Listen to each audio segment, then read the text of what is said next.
Hey everybody, welcome back to the PDRS YouTube channel, where today we're going to attempt to take a look at Iowa's Speedway in the ARCA car. I need to get a couple things out of the way immediately here, and that's you're going to notice that this video goes back to the olden days of this channel, where there's no editing. For some reason, DaVinci Resolve is very broken right now, and I'm unable to actually edit any video without the program crashing. Best as I can tell, it's a problem with the NVIDIA driver and all this other stuff. But basically, I've tried everything from rolling back drivers, uninstalling, and all kinds of stuff, and I cannot get it to work. So, we're going to go back to the old days with the video, and we're going to see if this works at all. So, with that said, I want to make everybody aware of a new sim racing league that I heard about through Ermin Habidovic. Um, Basically, it's a new racing league called Every Lap Counts, and they primarily focus on Assetto Corsa right now. But the league is specifically designed for people who suffer from physical disabilities, which may make racing in regular leagues or making the time for other races difficult or impossible. So if you fall into this criteria or know somebody that does, and you or they have trouble finding understanding people to race with, then you can find out more about this league in the description below. I'm going to leave a link to their Discord channel so you can check them out. Um, they seem like a pretty good group of people. I've talked with them very briefly and seen some of what they're doing, and it's a pretty cool thing they're starting up. So take a look at that. And from there, let's get some things about the track out of the way real quick. Number one, Iowa's kind of finicky.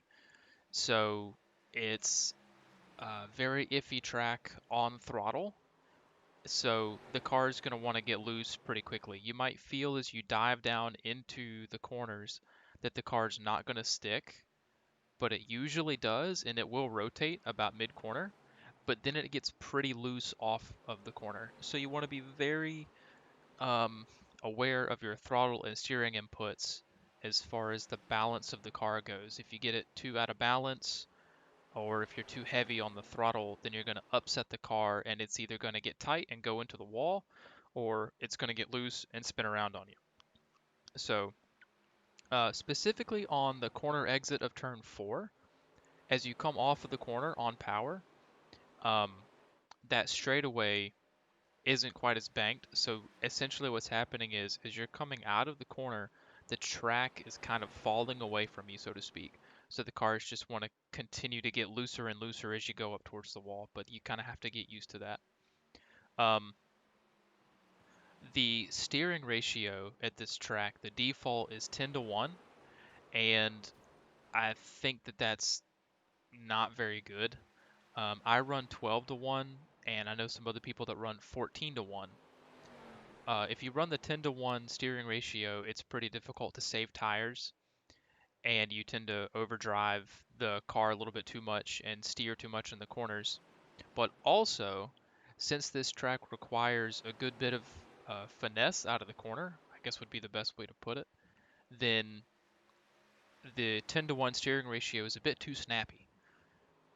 The 12 and 14 to 1 steering ratio gives you a little bit more control because you can make more adjustments without oversteering the car one way or the other. So that is very beneficial. There's also some pretty horrendous bumps in the top and bottom of turn 1 that you need to be aware of. You don't really get them at all in turn 3 and 4, but the entry to turn 1 is kind of a specific line. So I'll show those later on in the video. And another thing to be aware of is brake bias. So I like to run 62% front brake in this car. Um, the default is 68. So what I'd recommend doing if you're not used to running a brake bias that's quite that far back, um, start off at, you know, go into a practice session, do 67% front, run a few laps, then drop it back to 66, and then drop it back again, and kind of get to where you can get used to it. The benefit of having the brake bias more towards the rear is that as you get into the corner, the car kind of wants to sling itself around, so to speak. It wants to dive down into the corner and rotate better, so you're not relying solely on that right front tire the entire time. The only downside to using more rear brake, though, is over the course of the race, and as you get those rear tires a little bit heated up and a little bit more worn, it's harder to put the throttle down and get a good exit and keep the tires stuck to the track. So, with that said, let's take a look at the lap. It's not going to be as fancy as it has been with the car on the outside view. So we'll just take a look at the in-car view and then we'll talk about it after that. Okay, so here's the lap. We're going to watch it through and then we will chat about it in a second. Definitely pay close attention to the throttle application.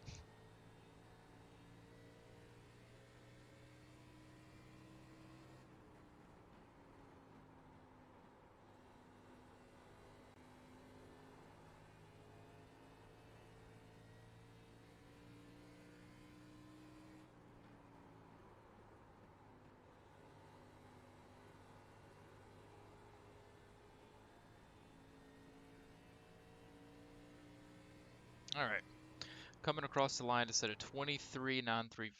So decent lap, definitely more speed to be found, but not too terrible.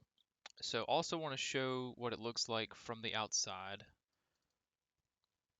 because you can see the car dancing around a little bit, and I'll take this opportunity to talk about the lap a little bit more. So you want to try to take this top side here as you're starting your qualifying lap, because you can carry some extra momentum on this outside lane here. Then you get back to the gas, the car is going to dance around a little bit, get right up next to the wall, and then right around here, as you turn the car in, I'm aiming for right around in this area. You want to arc the car down. So the bumps that we're talking about are right up top here, and then right around in this area. So you want to try to avoid those if possible. So light on the brakes, then you throttle it back up. I know it's really hard to hear. Car gets really squirrely on the way out. Now this section of the track, turning in a little bit sooner than you might think, and kind of chucking the car in, but not too much. And again, being light on the brakes just to rotate the car around and then letting it roll around the rest of it. And then you're back to the throttle because you can afford to let the car run a little bit wide because of the shape of the track. And that should set you up for a pretty decent lap around this track.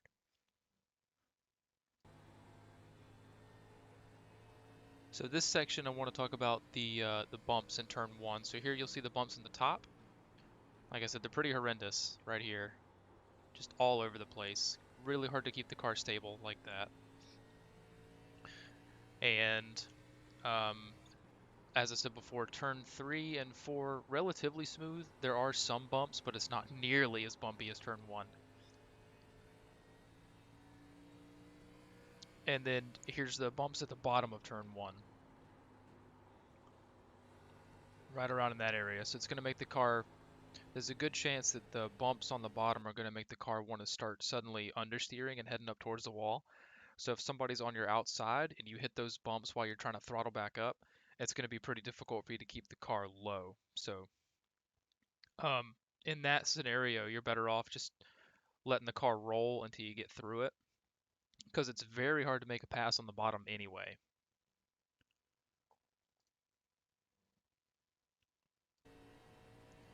And in this clip, what did I title this clip? I think this should be going into one of the corners too. Yeah, throttling up too soon out of turn 3.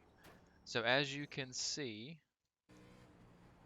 you're letting the car roll in, but you nail the gas too soon, or get back on it, and the car just wants to go straight. It doesn't rotate. It's very important that you let the car rotate around that section of corner before you get maximum throttle.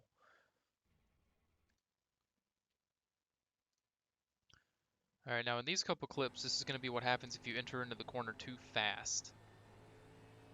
So I know you're going to try to get all the speed you can going into turn 1, but if you keep the throttle on too long, the car kind of wants to spin and then catches itself because of the banking. And then as you can see right around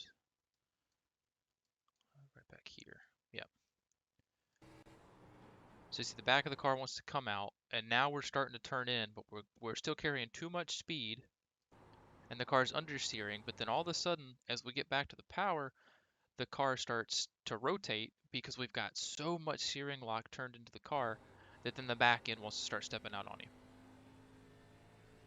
So in that scenario, um, once again, just try to get the car straighter before you get back to power, or just keep less throttle on for longer. So instead of fighting to get back to 100% throttle, hold it maybe 50 or 60% until you feel confident that you can get the car to rotate and do what you need it to do in that part of the track. Now in this section, this will be the last section that we look at today. I wanted to talk about balancing the car. So here in the qualifying lap, if you notice, we're able to kind of kick the car in a little bit.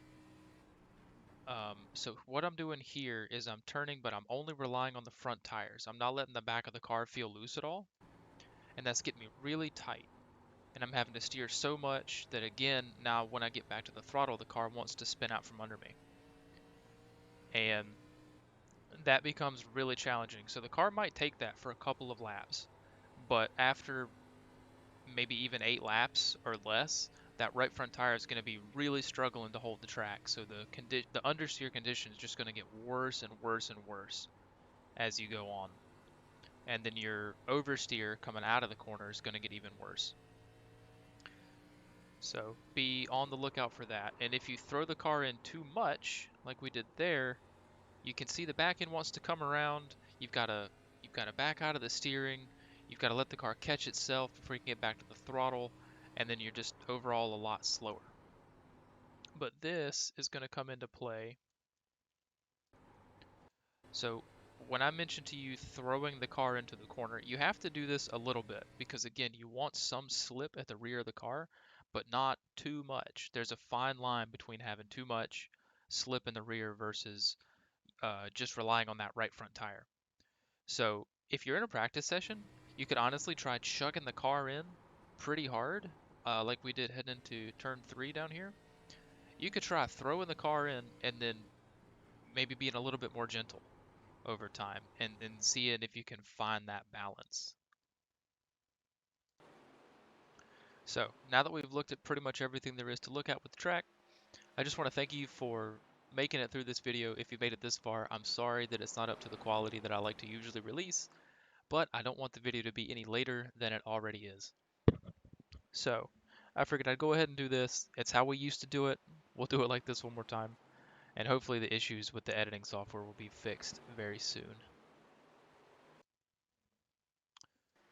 Um, Real quick, sorry this is out of order, but the last tip that I have is that the races that I've done this week, even though some people were qualifying in the 23.8 to 23.9 range, the race pace was always about 24.1 seconds or so. If you were able to keep that kind of pace up, you'd be doing pretty well.